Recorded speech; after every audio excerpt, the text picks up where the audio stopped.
தன்பால் முடித்து வைத்தார். இவருக்காக கதை எழுதியவர்களும் இவருக்காக கதை எழுதுபவர்களும் இப்போதும் உண்டு. வெகுஜனமாக நடித்து வெகுளியாக நடித்து வெகுஜன மக்களை சென்று சேர்ந்தவர். நடிப்பாலும் சிரிப்பாலும் ஊரை வசியப்படுத்தும் ஊர்வசி முந்தானை முடிச்சி பரிமளா இப்போது ஜே பேபியாக உங்கள் முன் பேச வருகிறார். அழைக்கிறோம் ஊர்வசி அவர்களை.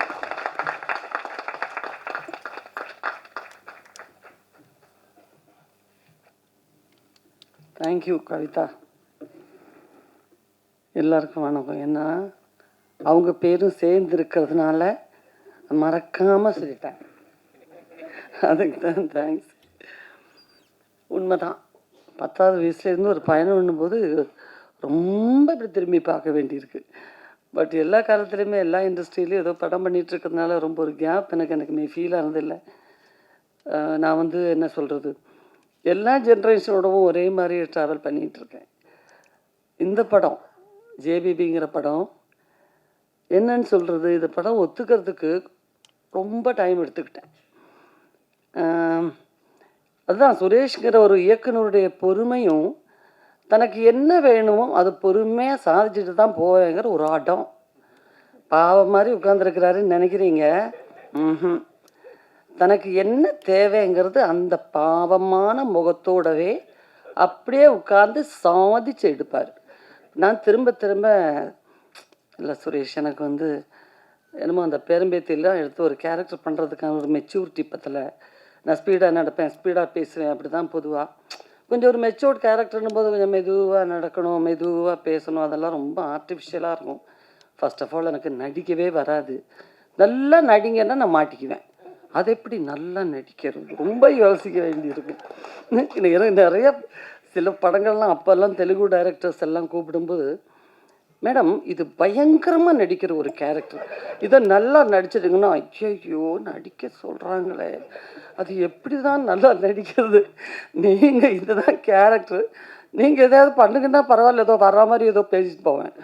அப்படி நடிக்கிற உடனே ஆஹா அப்படி சிந்தனை வந்துடும் எனக்கு. இது எனக்கு கேரக்டர் ரொம்ப பிடிச்சிருந்துச்சு. கொஞ்சம் நிறைய என்ன சொல்கிறது, ஸ்விங் ஆகிற மூடு இப்படியே ஸ்விங் ஆகிட்டு இருக்கிற ஒரு கேரக்டர்.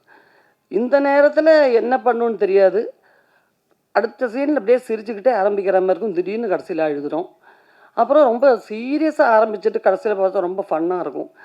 ஸோ ஒரு கேரக்டருடைய நான் நினைக்கிறேன் ரொம்ப வருஷத்துக்கு அப்புறம் அப்படி தான் சொல்லணும். மற்றதெல்லாம் ஒரு ஜோனர் சொல்லிவிடுவாங்க, இது ஹியூமர் பேஸ்டு ஃபிலிமா, இது ரொம்ப சீரியஸான ஒரு ஃபிலிம், இல்லைன்னா இது ஒரு ஆக்ஷன், இது ஒரு க்ரைம் த்ரில்லர், இது கோஸ்ட்டு, இப்படி எல்லா படத்துக்குமே ஒரு ஒரு என்ன சொல்கிறது, ஒரு கிருத்தியமான ஒரு சுபாவம் இருக்கும்.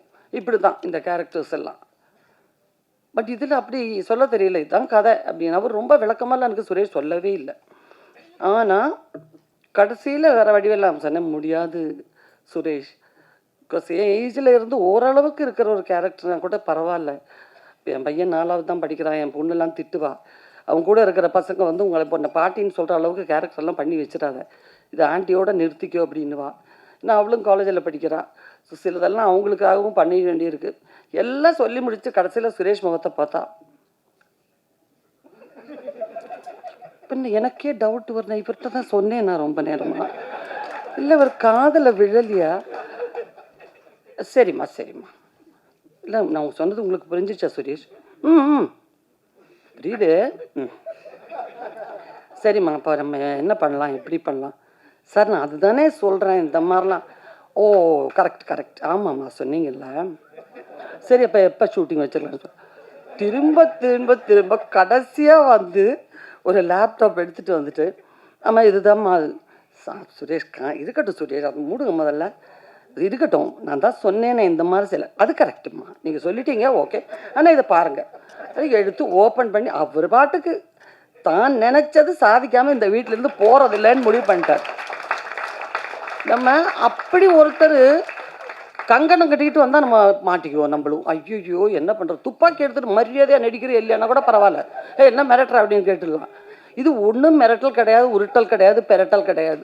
அப்படியே வச்சுட்டு இவங்க தான் அஜய் பேபி, இது என் பெரியம்மா, இது அவங்க அந்த குடும்பத்தில் இருக்கிறவங்கெல்லாம் இவங்க தான், இதுதான் ஒரிஜினல் லொக்கேஷன், நம்ம ஷூட் பண்ண போகிறது யார், நம்ம ஷூட் பண்ண போகிற லொக்கேஷன் இதான் வருதுன்னு சொல்லி அப்படியே கீழே உட்காந்துட்டாரு. எனக்கு எழுந்து இப்படியும் ஓட முடியாது, இப்படி ஓட முடியாது, இப்படி ஓட முடியாது.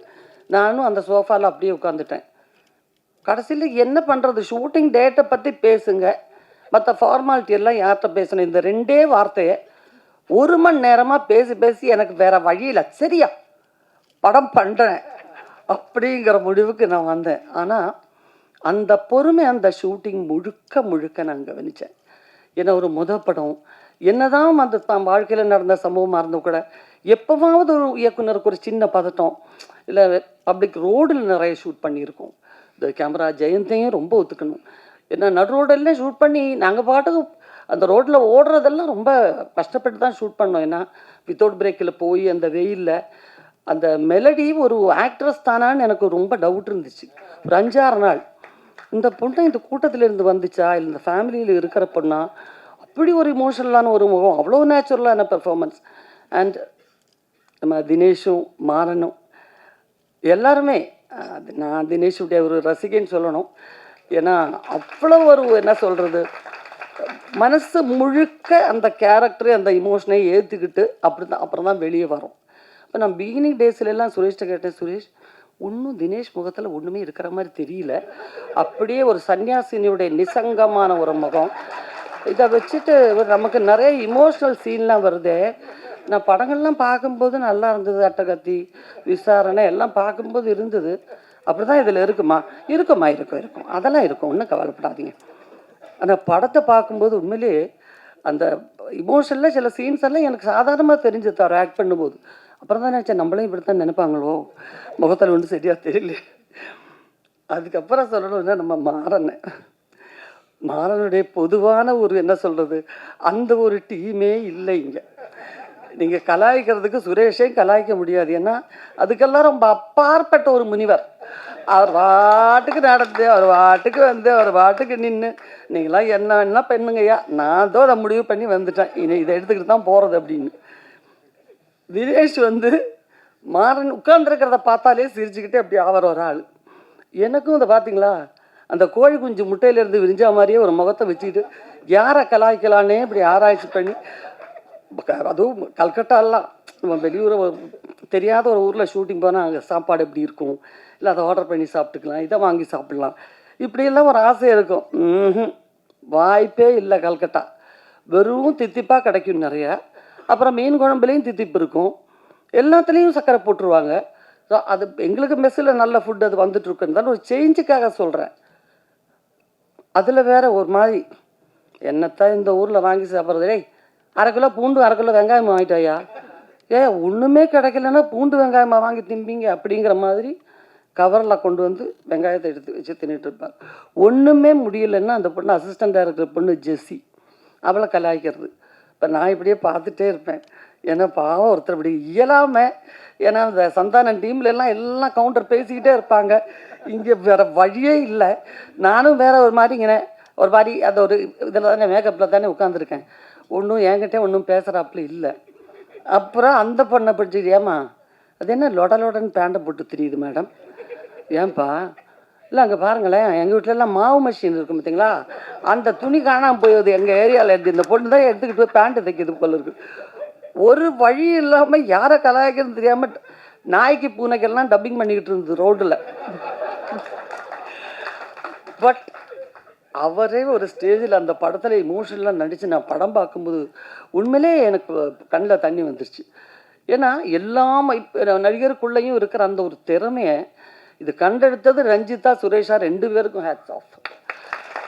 பிகாஸ் பொதுவாகவே பாரஞ்சித்தனுடைய படங்கள் மேலே எனக்கு இருக்கிற பெரிய ஈர்ப்பு என்னென்னா, அப்போ அந்த மெலடி சொன்ன மாதிரி அங்கே இன்னொரு ஆர்டிஸ்ட் அவங்களும் சொன்னாங்க, நிறம் இப்படி இருக்கணும், உருவம் இப்படி இருக்கணும், இந்த கான்செப்டுக்கெல்லாம் அப்பாற்பட்ட டோட்டல் ப்ரொடக்ஷனே அங்கேருந்து வர்ற ஒவ்வொரு படங்களும் அப்படி தான் இருக்கும்.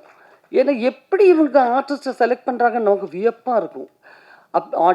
ஆடிஷன் பண்ணலாம், எல்லாம் பண்ணலாம், இருந்தாலும் அவங்களுடைய உண்மையான அவங்களுக்குள்ளே இருக்கிற கண்டென்ட் இவ்வளோ இருக்குங்கிறத சொல்கிறது, கண்டுபிடிச்சு அதை வெளியே கொண்டு வர்றதுங்கிறது ஒரு பெரிய விஷயம்.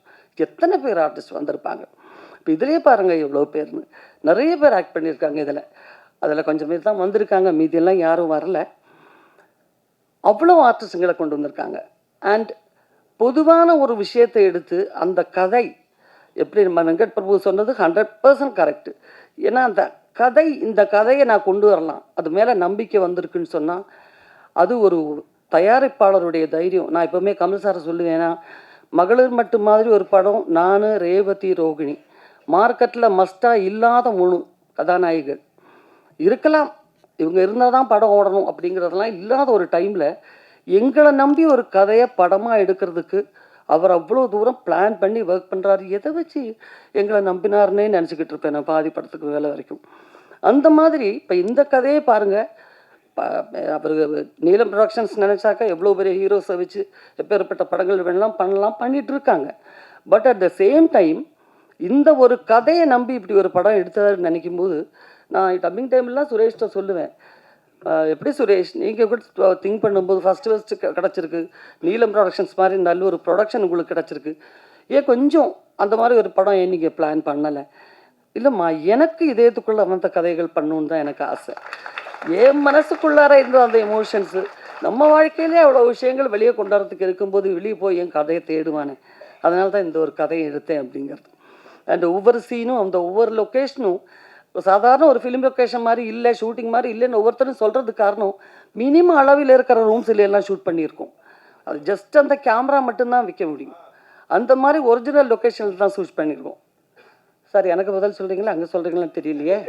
இல்லை நான் தான் என்கிட்ட சொல்கிறேன் வேறையா? Okay okay okay. அந்த மாதிரி நிறைய எடுத்திருக்காங்க. அது நீங்கள் பாருங்கள், நீங்கள் படம் பார்த்தீங்கன்னா தான் தெரியும். இது முழுக்க முழுக்க இயக்குனர் படங்க. அண்ட் ரஞ்சித்துடைய ஒரு டிசிப்ளின், ஒரு ப்ரொடக்ஷன் டிசிப்ளின் அப்படிங்கிறது எல்லாருமே தெரிஞ்சுக்க வேண்டிய விஷயம். சைலண்ட்டாக வேலை நடக்கும், ஆனால் அந்த படத்தினுடைய குவாலிட்டிக்காக எந்த குறையும் அந்த படத்துக்கு வைக்க மாட்டார். இன்னும் ஒரு சின்ன பட்ஜெட் படம் தானே, இப்படி எடுத்தால் போதுங்கிறது இருக்கவே இருக்காது, எல்லா ஃபெசிலிட்டியும் இருக்கும். ஸோ அவங்க யூனிட்டில் நிறைய படம் ஒர்க் பண்ணணுன்னு ஒரு வாரத்துலேயே அவ்வளோ ஆசை எனக்கு வந்துடுச்சு. ஸோ அந்த அளவுக்கு ஒரு நல்ல ப்ரொடக்ஷன், அவங்க நிறைய படம் எடுக்கணும், நிறைய ஆர்டிஸ்ட்டுங்களை கொண்டு வரணும். அண்ட் சுரேஷ், நீங்கள் ஒரு கிரேட் பர்சனாலிட்டி அண்ட் ரொம்ப டேலண்டட் டைரக்டர். நாளைக்கு பெரிய லெவலுக்கு வருவீங்க கண்டிப்பாக. எல்லா மொழியிலையும் படம் பண்ணக்கூடிய அளவுக்கு ஒரு பெரிய டைரக்டராக அவர் வரணும். எல்லாருடையும் வாழ்த்துக்கள் இருக்கணும். எல்லாருக்கும் வந்தவங்க அத்தனை பேருக்கு நிறைய படத்தை பார்த்துட்டு சொல்லுங்கள். கண்டிப்பாக நாங்கள் எல்லாம் சும்மா சொல்ல மாட்டோம் அப்படிங்கிறது உங்களுக்கு படம் பார்த்ததுக்கப்புறம் ஃபீல் ஆகும். நன்றி, வணக்கம்.